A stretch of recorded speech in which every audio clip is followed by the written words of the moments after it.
Hey folks, so I just got done reading Blood Meridian by Cormac McCarthy. And first of all, spoiler alerts for everything in the book. I'm just going to talk about whatever I want to talk about, and I'm going to assume you've already read it or are already familiar with it and everything. But so I don't have to spend a lot of time summarizing or rehashing the plot and all of that. But this is a book that people have been asking me to comment on for a long time, asking me if I've read it, and I had not. And so this is my first Cormac McCarthy novel. I'd seen the movie No Country for Old Men, and I think it's one of the best movies ever made. So I always wanted to get into Cormac McCarthy's actual writing. And, um, you know, this this book, I I'm gonna tell you, and I know this is going to be an unpopular opinion because you have, if you look up people talking about this book on YouTube, it is one person after another having one soliloquy-gasm after another describing how much they love the book and how they think it's one of the greatest, if not the greatest, novels ever written. Uh, and all of that, etc., etc., etc. And I'm going to tell you, this is a story, a rather this is a very interesting idea that is kept from being a great novel, a great story, in my opinion, because of a very awkward, very stilted writing style that is very much an acquired taste, and that by the end of the book I still had not acquired. I wanted to enjoy the story, and I know that there is a good there is a good story there, but this writing style, I don't know if everything Cormac McCarthy does is like this, but this writing style is so hard to focus on and so hard to read that it was just a constant headache trying to read it, trying to read this book. And it's things like he does not use quotation marks. So there are times when you're reading something and don't realize until you're like halfway through the paragraph that it's somebody talking, and then you have to try to contextualize who it is that's talking and things like that. And and he does not like to use any kind of punctuation except periods and the occasional comma. And then on top of that, it is written in this very, it's almost hard to describe, this kind of like almost stream of consciousness style, where it's kind of like William S. Burroughs famously wrote what are called his cut up novels, where he would write a chapter of a book and throw it up in the air and take scissors to it and tape the sentences back together and rewrite the book with those taped together bizarro sentences and everything. And it's almost like he did that in a way. Like, there's this weird way in which ideas kind of drift past in a way where they don't fully come into focus.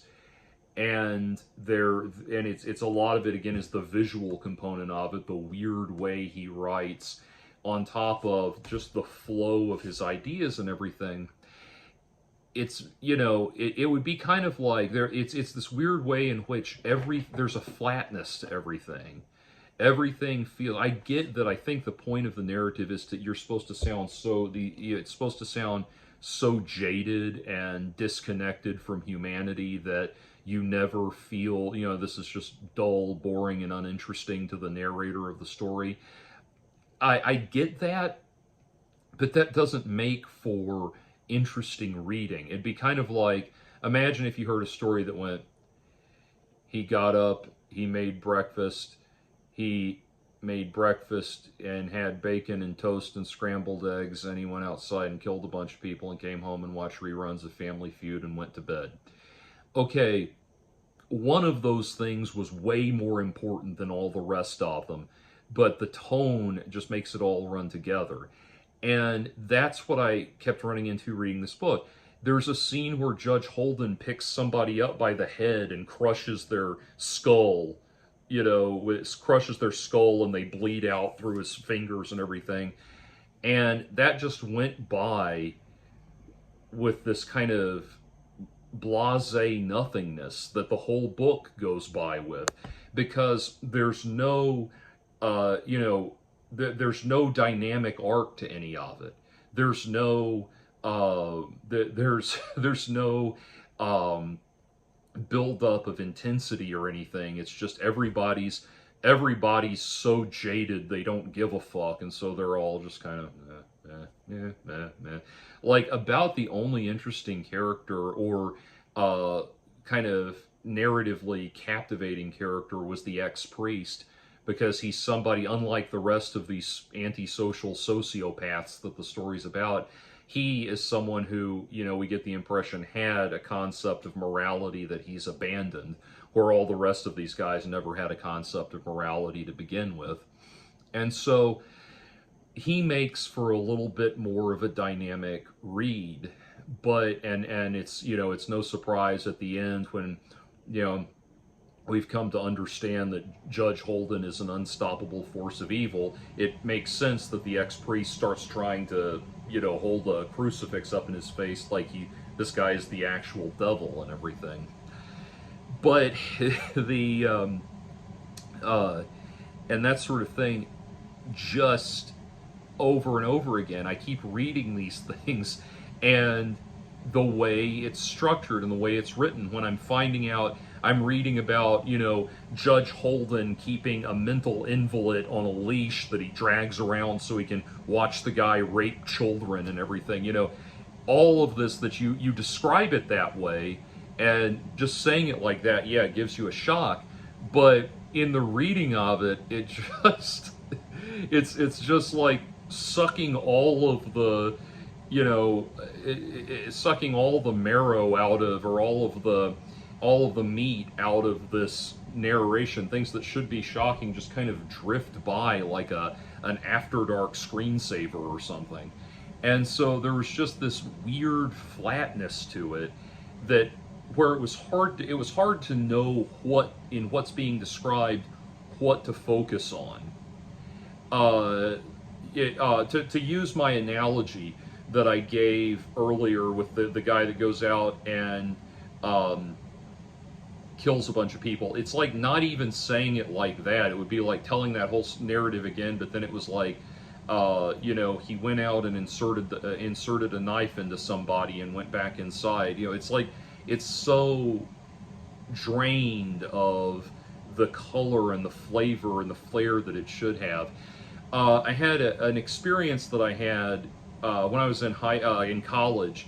We were watching. I joined a film club, an evening meetup group, of college kids watching different movies. And at one point, we watched the movie Come and See, which is a very visceral war epic. And everybody's talking about how much it moved them and everything. And I was like, it didn't do anything for me at all, because it's just like, okay, here's a litany of awful things that happen, and then the movie's over.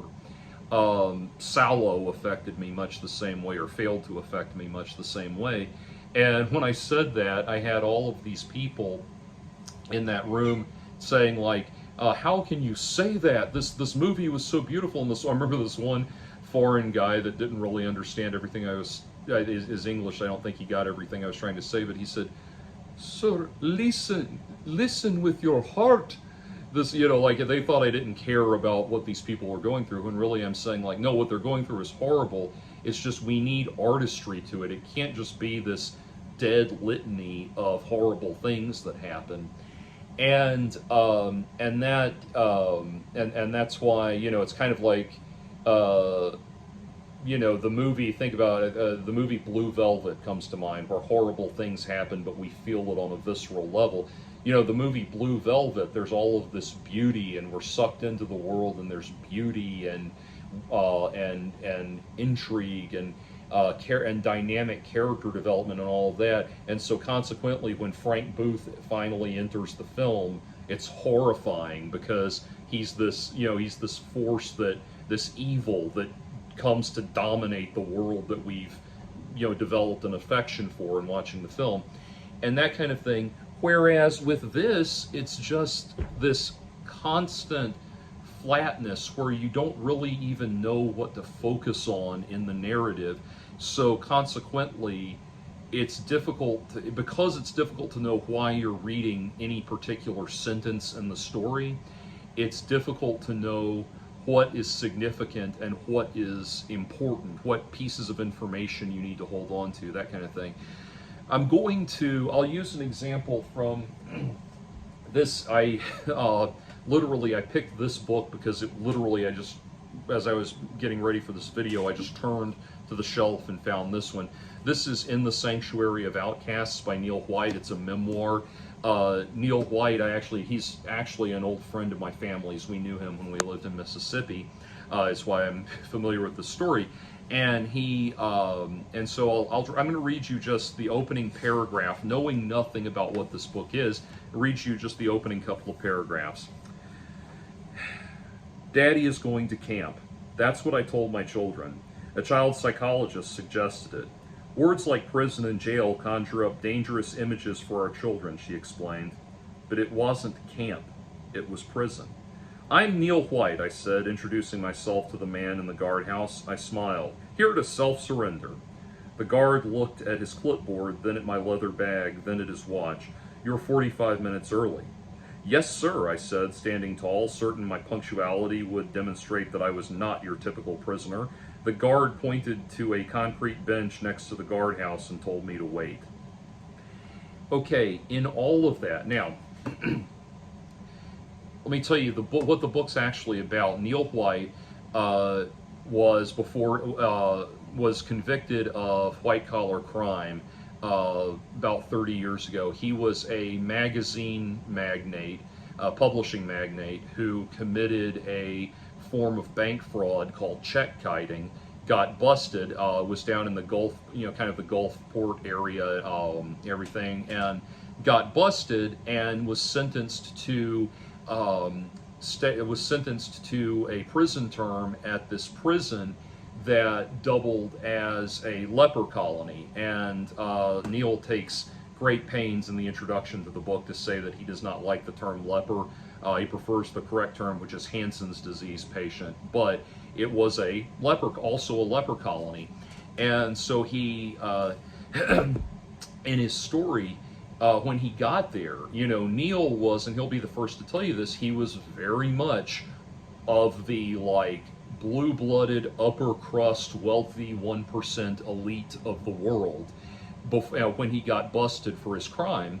And when he went to jail, when he got there, and he admits this, and this is one of the themes of the book, when he got to jail, he did not believe that he was he was really a criminal. He literally, this crime he'd been convicted of, he just saw it all as one big misunderstanding.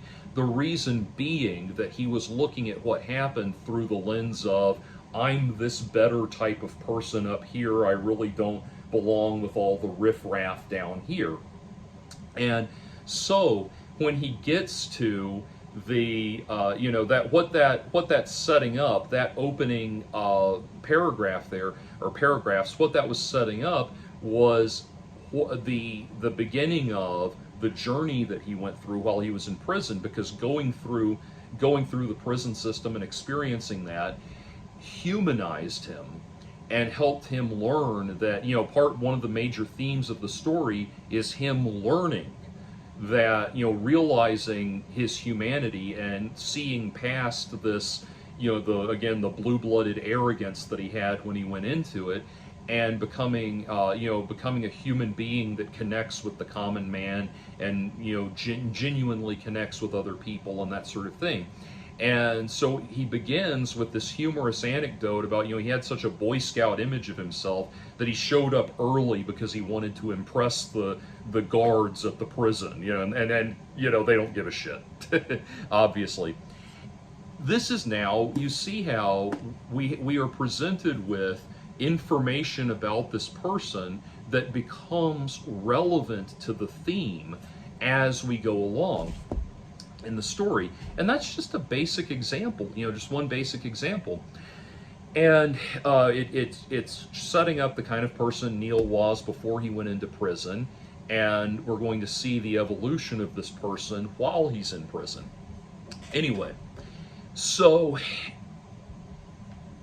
the way these characters develop in this story, as I was reading it, it's that weird thing of like things happen, but it's difficult to know why they're happening, and there will be a succession of things that don't seem to be happening for a clear purpose, and consequently you struggle to know, what do I need to hold on to, where do I need to put my focus in this. And I think the best metaphor I can come up with for this is like, if you remember when the first Hobbit movie, not the Lord of the Rings, but the first Hobbit movie came out, the movie was presented in, I forget, I don't know the terms, the super ultra crystalline HD perfection, viewing or whatever. It was like this new level of high definition, and there were people talking about how they went to see it,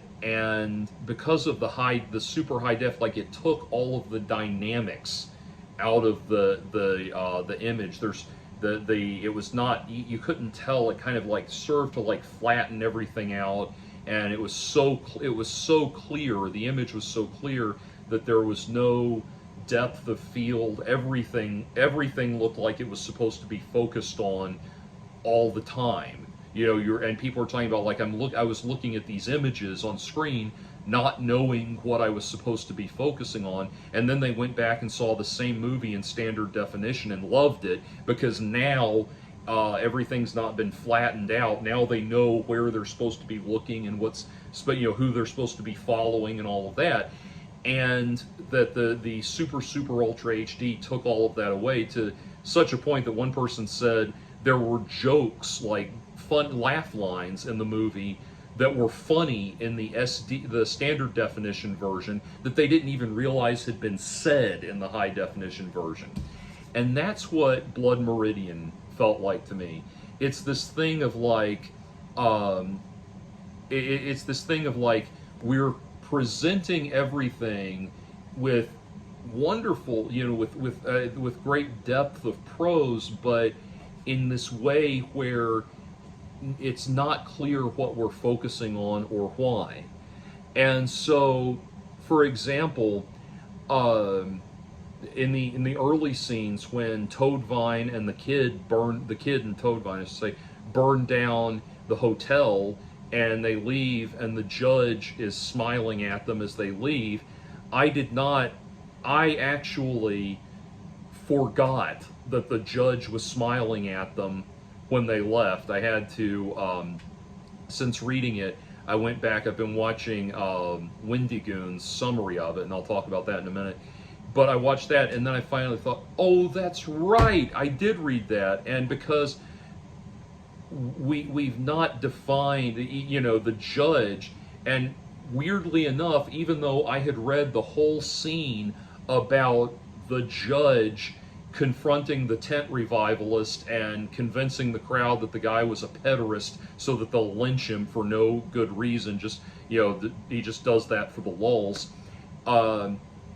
Even though I had read that, it didn't connect in my mind that smiling judge was the same judge that had done that. The judge was the name of a character and not just the rank of a citizen within the local municipal legal structure, and that kind of thing. It's things like that, and then I started to go back. Okay, this is connecting now, and again, it was this just strange thing of, I read all of the events, I understood what was happening as these things occurred, but it was there's just this weird disconnect of trying to put together why these things are happening and why they relate to each other.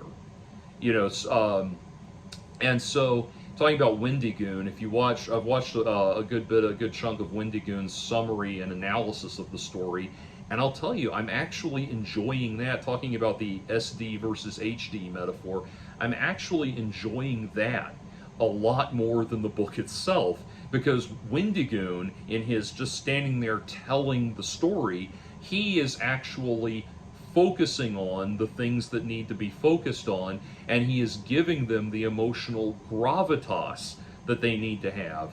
So it doesn't just have that in one ear and out the other effect. And don't get me wrong, I mean, I understand I may be alone in having this opinion of the writing style, but what I get from it, I went earlier today, I went and listened to about the first 10 minutes of the audiobook of The Road, and I was able to follow that a whole lot better. And I think Cormac McCarthy's writing style, I'll probably, when I do, I would like to do The Road at some point, and when I do that, I probably will just do the audiobook, because I think Cormac McCarthy's writing style is a writing style that demands to be read.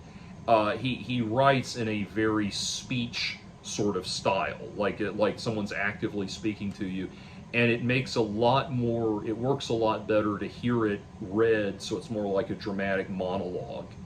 And it's interesting that I say that now, because one of the other books I'm reading right now is Leaving Home by Garrison Keillor, and it's his the first collection. I've been getting way into Prairie Home Companion lately, and it's the first collection of Garrison Keillor's dispatches from Lake Wobegon that he would read, the news from Lake Wobegon that he would read every week on Prairie Home Companion.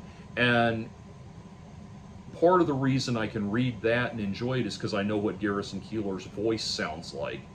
And so I can read it in that voice in my head as I read it, and it flows a lot better. So in some cases it works, but I would argue that truly good writing should be good, right? The good writing should come across even when I'm just reading it in the voice, with the voice in my head. I shouldn't have to invent a character and a conscious rhythm of the writing to make it flow well. Good writing should just be good writing, even if I'm just reading it reading it with my internal monologue voice and everything. And so that was just that really stood out to me. Then talking about the characters, we'll get to Cowboy Voldemort in a minute, but I want to talk about all the rest of these characters. See, here's the thing. With very few exceptions, there are not really any morally good people in the story for the most part. You have, like with the ex-priest, you have some people that have fallen from a good state, and that's about the best you can say for them. Hence, ex-priest is why he keeps being referred to that way. You could, there's a scene, for example, where the Glanton gang, or a portion of the story where the Glanton gang is escorting this family, this family of clown entertainers, like vaudeville entertainers, through a lawless part of the desert. And you could say the father and his family, that they're the clowns, the jugglers and the acrobats and the read tarot cards and everything. You could say that they are, you want to say they're good people, but it's really just like they just don't do anything bad, is basically all you can say about them. Like, even the carnies like that are generally assumed to be morally dubious people at best, doing things, things like, reading fortunes and sleight of hand and all that. Those people are kind of, I think, in a literary context, generally assumed to be charlatans and that kind of thing. There's an element of that in what they do. So while they're not bad people per se, they're still kind of on the seamy side of things, if that makes sense. But anyway, I bring up the fact that pretty much every significant character in this book is a vile human being, because there is an emptiness to these characters. The main thing, or the closest thing to a friendship that could be described in this book, is the relationship between the kid and Toadvine, and the kid and Toadvine meet each other because they're about to have a knife fight, really over nothing, and just start, they're ready to kill each other, and then Toadvine says, "Hey, do you want to go kill this other guy instead?" And the kid says, "Sure." It's like they're both. We want. See, the thing is, we want these kids. I mean, these characters to be deep and important, and we follow them through the story like they're deep and important people. But if you take a step back and look at it, the kid and Toadvine are basically like serious Beavis and Butthead. I mean, that's really about it, and it points to, if I'm using the term correctly, the banality of evil, like just the uninterestingness of it all. Andrew Klavan, the mystery writer who is now a commentator for the Daily Wire, I heard him say once that, the thing is, in movies and everything, we think that evil people are so interesting. We think of evil as being this fascinating evil force, but in reality, in the real world, evil is very boring. It's goodness. It's the goodness in people and the heroism in people and the positives and the righteousness in people that in real life, that's what's interesting in real life. In real life, evil people tend to be very dull, boring people, and that's true. I have a friend from high school who is now a prison warden, and he'll tell you, man, he deals with the murderers and the murderers and the gangbangers and the serial killers and all these people, and he'll tell you, man, they're just the most dull, uninteresting people. Like, they are just so boring. And that's like the main thing he would use to describe them. It's not that they're scary, it's not that they're menacing or morbidly fascinating or anything like that. They're just boring. And I think the reason to people who, functioning members of society who have a moral compass, I think we tend to find that moral compass restrictive in a lot of ways. And so for that reason, we kind of fantasize about the freedom that we assume must come with being lawless and being, above, carrying yourself as if you're above the law and morality and beyond good and evil and all of that. And I think that's why, we love playing games like Grand Theft Auto, where we can run a simulation of being the bad guy. But in reality, those people are not, those people, because they can't function in the world and they can't function in society in a constructive way, they have nothing to contribute to the world and they have nothing to contribute to themselves. They're uninteresting and unsatisfied and unhappy. And they're really, except they're too dull and idiotic to know that they're unhappy. If they part of the problem, antisocial, sociopathic people don't know how to self-correct. They lack that capacity for introspection, so they just remain miserable because they don't have a capacity for improving themselves out of that position. And that's what you're dealing with all of these people. It's like Jordan Peterson summarized it perfectly. He said that, you need, in order to enjoy, you need rules in order to be happy in life, in order to succeed in life, in order to be happy, in order to thrive, in order to enjoy life, you need rules. And he said, I can prove it. We're going to play a game. You go first. And that's the thing, like, if you don't know what the rules are, you don't have an ability to play the game well. And these are, it's just the Glanton gang is just this collection of amoral people that, amoral people that, they'll kill you as soon as it becomes convenient to them to do that. But what happens is you have this, gang of a few dozen people that are, it's weird, as I was reading the book, I had to keep reminding myself that there's all of these different, there's many people in the Glanton gang, because it feels like there's about 3 or 4 total, because all of these characters, the things they do, could all, with the exception of Cowboy Voldemort, we'll talk about him in a minute, these people are amoral, antisocial sociopaths, psychopaths. They have no moral depth to them. They're all basically, if you took any one of these characters and dropped them around, took one of them, extracted him from the Glanton gang, and just dropped him among some decent, morally righteous people, he would be the villain in that scenario.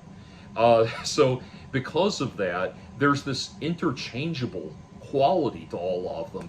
I don't know if you call it quality, but this interchangeable feeling to all of them. Like, you read it and you think, okay, you could have Glanton do all the things that Toadvine does, and you could have Toadvine do all the things Glanton does, and you could have, or you could have Toadvine do all the things the kid does, and the kid does all the things Toadvine does, and Toadvine does Glanton, and like you could just switch these characters out, and there wouldn't be that much difference. The kid is the only one, the kid, we see a little bit of hints of compassion within him. We get the feeling that he's maybe not as corrupt as these other people, but he's being corrupted. Being corrupted into evil is very much his coming of age narrative. So, but again, yeah, you could swap out Glanton and Toadvine and a lot of these other characters, and it really wouldn't mean very much. There's one character, again, I forget, of all of these evil assholes, their names kind of run together, and but there's one scene where this guy, one of the members of the gang, wants his shotgun sawed off, and he goes to this arms dealer, whatever, weapons guy in town, and asks to have that done, and the guy won't do it because he doesn't, the weapon is so beautiful, he doesn't want to compromise the craftsmanship. And so, of course, that the guy that we're the protagonist in this scene that we're following instantly just turns into a villain, and the other guy, the guy that he threatens, runs off to get the cops and everything, and it's just not interesting. It's like, yeah, okay, it's not fun to play the game with someone who's cheating. And that's what it just feels like in this story, is all these guys are just antisocial creeps, and they're just cheating at everything. And so it's just over and over and over again, these guys really fail to be that interesting as people. It's a lot more, if you want to follow an evil character, you can follow a good evil character that we follow as a protagonist would be someone like Alex DeLarge from Clockwork Orange, which we follow both in the book and in the movie as the protagonist. And he's interesting because first of all, because he is a symbol. He's a symbol for juvenile delinquency. So everything he does is understood to be is understood to be dramatic irony in the exploration of juvenile delinquency. And then on top of, so he stands for something, he represents something, and then on top of that, we do see elements of humanity start to show through in him, but we ultimately, to our horror, we find that those elements of humanity are even more, because they're artificially implanted, they're even more dehumanizing than these inhuman psychopath that we were dealing with before. That, the novel makes us stand there and say, okay, which of these things is more human, the amoral psychopath or the artificially stunted, mind-controlled human being that can't function at all, and that kind of thing. And so now we're dealing with ups and downs and blacks and whites and shades of gray and all of that. There's dynamic there. There's questions and things we're thinking about. All of these people are just murderous losers. And it's based on a true story. There really was a Glanton gang that really was as heinous and murderous as they're described in this book. This book is a work of historical fiction much like In Cold Blood, where it's taking true events and telling a story based on them, telling a fictional narrative based on them. But ultimately, these guys all just kind of run together, and again, that makes for it makes it difficult to give a shit about them. It makes and in a world without heroes, all of the villainy just kind of becomes uninteresting. It becomes dull, and that combined with the writing style leads to this thing where, like, God knows I'm an animal lover. There's a scene where Judge Holden buys puppies from this little boy. This little boy's trying to sell these tiny puppies that he can hold in his hand and hold all of them in his hand.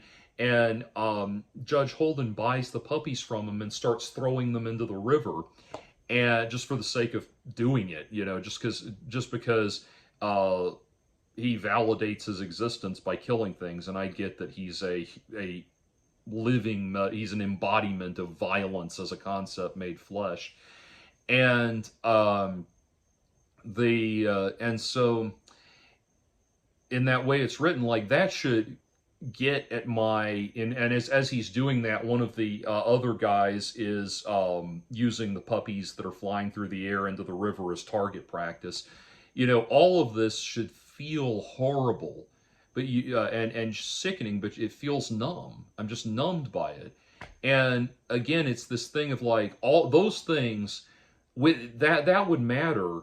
That would be heart-wrenching if there were good people. I guess you could say the little boy that he takes them from is a good person, but he's not set up at all as a character. He's just a prop to get the puppies to the judge.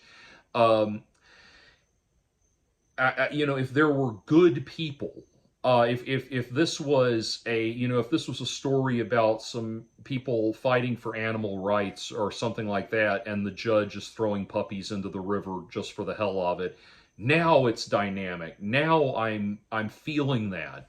But now I'm just like, that combined with that flat, hard to focus on narrative just makes it just doesn't do anything.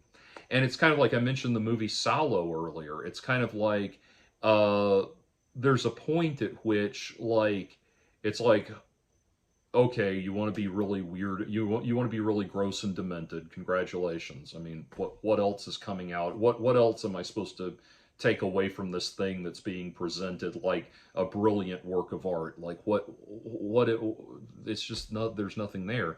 Salo, actually, I could comment on. There are layers to that, but in the actual experience of watching it, that's really what it feels like. So let's talk about Judge Holden, Cowboy Voldemort. So, yes, again, he is unbelievably vile, and he is unquestionably this force of nature.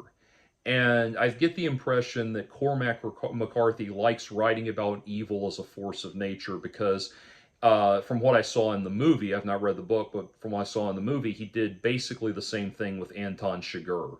Not a lot of backstory, not a lot of explanation. In fact, intentionally, he's supposed to be, he's not supposed to be defined very well by a backstory. He's just a force of nature. They did kind of a similar thing in the Heath Ledger Batman movie with Heath Ledger as the Joker, where the Joker in that doesn't really have a setup or a backstory or anything. He's just this force of nature. Same kind of thing is what we're going for here. And the thing is, it's like, okay, so we get to the end of the story, and the last thing we see at the end of the story is the judge playing his fiddle, and the kid, who is now the man, just thinking about how, he'll never die, he'll always be with us, he's this immortal, unstoppable force. And we realize in retrospect, understanding that in retrospect, we realize that that's why the kid, can't bring himself to shoot the judge when he has the chance, and the judge is standing there challenging him to do it, and he can't bring himself to do it. Why? Because the judge is not a literal character. He's the symbolic representation of evil or not even evil, but just violence. The concept of violence as a force of nature that cannot be destroyed and can't be taken away. And that's why there's kind of a magic realism element to his presence within the story.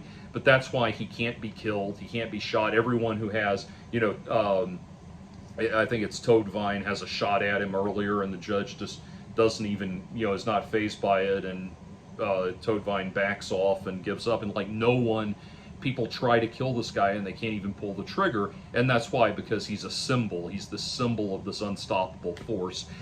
And consequently, it's like I'm sitting there reading it and I realize so much of the story is set up as the judge, it's set up as a vehicle for the judge to deliver his long monologues, his long speeches about the nature of violence and of war, and that. I kept thinking of Fallout: War Never Changes, and he has some statements he says that are similar to that. But it is like that, and I can see why people who love post-apocalyptic fiction would love this. I love post-apocalyptic stuff, and there's definitely even though it's set in a real life historical time period, there is an apocalyptic quality to it. I get that. I was telling somebody about this earlier, and they said, yeah, it has like a Mad Max vibe to it. And you're right. It's like if it was Mad Max, but it's just about the Marauders, that kind of thing. And so with the judge, because he is this evil, again, even when he does horrible, unspeakable things, those horrible, unspeakable things only feel horrible and unspeakable if there is goodness to contrast it with. These guys that he's surrounded by, this amoral gang, that we have there is kind of the only thing we really get by way of a setup is that of who the judge is that the Glanton gang just comes upon him in the woods one day, and he's ready to join them and asks if he can join their gang. And then we find out that everybody in the Glanton gang has encountered the judge outside of the Glanton gang before joining it, as if kind of it's like the judge is not. The judge is kind of this angel of death that appears when people are being guided towards the amoral evil of the Glanton gang. He's like sizing them up, choosing who joins who to guide towards the Glanton gang, which is why he's there. And he's watching and smiling when the kid and Toadvine burn down the hotel. All of that I'm describing sounds interesting, but again, when you have the flatness of the narrative and the flatness of all these amoral characters, it doesn't spark like it needs to. It's kind of like, I saw that somewhere that Cormac McCarthy said one of his influences, he had these influences for the judge. One of them was Moby Dick, which makes sense, this great white, huge white symbol of what these people are and everything, of what this entity is, this symbol.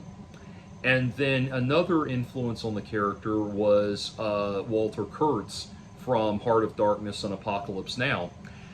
And the thing about Colonel Kurtz, whether you read him in Heart of Darkness or you see him in Apocalypse Now, is that is a character that is a corruption, not a force of nature. He is a corruption of the good. He starts out as an accomplished, sophisticated, capable, functioning human being, and is corrupted by the world around him. The message there is that going into the depths of this savage jungle world are going to bring out the heart of darkness, the darkness in you that all of your supposed goodness was just a front for. And that's terrifying, that's scary. Now that's something, it makes us feel like this is within all of us. And so again, it's like C.S. Lewis said, evil cannot exist as anything except the corruption of the good. And that's very true. And so consequently, the judge, being that he's pure evil rather than the corruption of the evil doesn't feel real. He just feels like a symbol of nihilism, and as a symbol of nihilism, he's just nothing, you know. And so, yes, there's some vile and reprehensible things that he does, and yes, he's certainly haunting and creepy and all of that, but it just feels like he doesn't become more than the sum total of his parts. So, like I said, throughout the whole thing, I feel like listening to these characters, these very interchangeable, degenerate characters, and their exploits and everything, it gets to a point where the whole idea is that by being associated with Judge Holden, he's this kind of, has this kind of mystical, captivating force over all of them that devolves them from, they go from just committing acts of violence for money and for personal gain with the scalping and all that, to just doing it for the doing of it. This nihilistic, empty push to just do violence. And again, that message doesn't feel as strong when we're dealing with characters that were basically just nihilistic psychopaths already. So again, like I said, there are moments of beauty and brilliance. There are some times when the prose really came together in a very nice way. But overall, again, like I said, it just feels like the adventures of serious Beavis and Butthead. And so I wanted to like this novel. I wanted to really get into it and come away with it, come away saying, wow, this is incredible and all of this stuff. But it just really failed to give me anything to grab onto.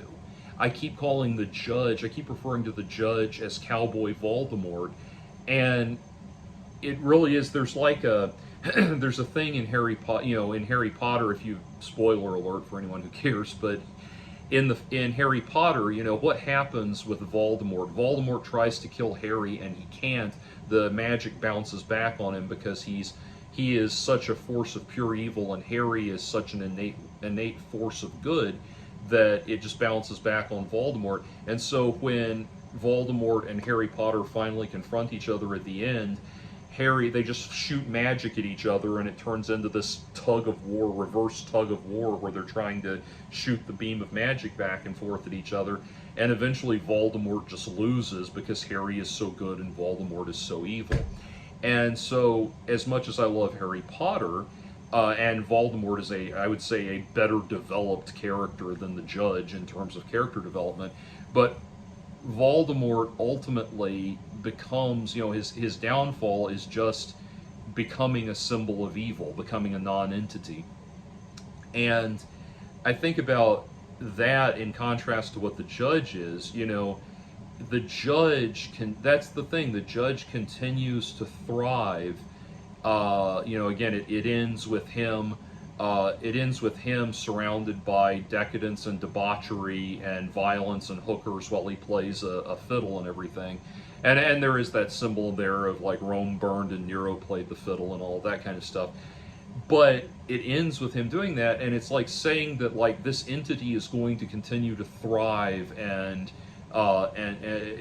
be we were supposed to get the feeling that the Judge is happy and fulfilled and enjoying women, wine, and song, and just endlessly happy and enjoying himself in life, and that he'll be unconquered. He is this kind of, there's almost like an anti-hero quality to him in that regard, and that's what keeps getting impressed upon us.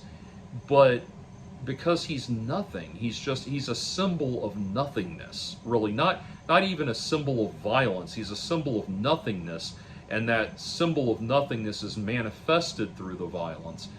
But there's nothing, it's like, it's as if to say the only way to survive and thrive is to be this violent force of nature or something, like trying to pin down the very empty nihilistic message. I keep saying the word nihilistic because it keeps coming back to nothing. Like, what are we trying to say with this story? Nothing. You know, the phrase everyone uses is violence endures. Yeah, no shit, Sherlock. I mean, yes, there will always be that. That's what Cormac McCarthy takes 351 pages to tell us, that their violence will always exist in some form, and that it's at this baseline. And after a point, it's like you want to ask Cormac McCarthy, well, are you trying to say that this is a good thing? Are you trying to say you're on the side of the judge? I mean, you go to great lengths to articulate the judge's point of view and then dramatize the validity of it in the book. Or I certainly would hope you're not saying that, but is that what you're trying to say, that you're in favor of this? If I were trying to present a character like the judge, I think I would have my purpose would be despairing. I would be despairing for the fact that the world is so hateful and violent and nihilistic in this way. And I kind of got that towards the end. The way there's in the last couple chapters of the book, we see the kid become the man, and we see what he's become in all of this. And he's not a deep person at all. He doesn't have a lot of depth of character, but he's definitely haunted about what happened during his time with the Glanton gang. And so we start to see him kind of haunted by these memories. And it's at that point that the judge, who has not aged a day since he last saw him, he sees the judge, and the judge comes back into his life. And it's kind of like realizing that this violent force that you've been haunted by is like the core nature of the world or something. I could keep going on trying to analyze that over and over again, but I remember the point I was trying to make. Like, it feels like maybe Cormac McCarthy is despairing about that in a way, and I can understand that. I can relate to the pain and the anguish of that. But if that is the point that's supposed to be made, then it got across to me, but it didn't get across to me in a meaningful way. It would be more meaningful if we were following the narrative of someone who is corrupted into this, rather than someone that's an amoral sociopath from the very beginning. It's established at the very beginning of the story that this kid has no moral compass whatsoever. As Wendigoon pointed out, when they're doing the tarot reading, he draws the Four of Cups, which is symbolically supposed to be related to aimlessness and waywardness and that sort of thing. So I'll summarize it this way. There's a scene in Atlas Shrugged where two of the characters are talking, and one of them says, "What do you think is the most evil sort of person there is?" And the other one replies, "The man with no purpose." Because if you have no purpose, you're susceptible to evil. It's, idle hands are the devil's workshop, as they say. And again, I kind of feel like that's what this book is trying to say. And I kind of feel like that's what it's trying to get across. But that's me kind of piecing it together in retrospect. As I'm reading the story, it's just that awkward narrative flow just makes it feel like one thing after another, and then I have to kind of it's not just like I'm putting the puzzle pieces together. It's like somebody's dumped 5 boxes of different puzzle pieces from different puzzles together, and I'm trying to piece together one puzzle, one image from one puzzle. And so, like I said, the jury is still out on Cormac McCarthy as far as I'm concerned. I want to read The Road because that's the one that won the Pulitzer, and was it the Pulitzer or the Nobel? I can't remember, or it may have been both. I think it was the Nobel Prize winner, whichever, but it was the highly decorated book. So I'd like to read that at some point, but it's going to be a minute before I do that again. So anyway, there you go.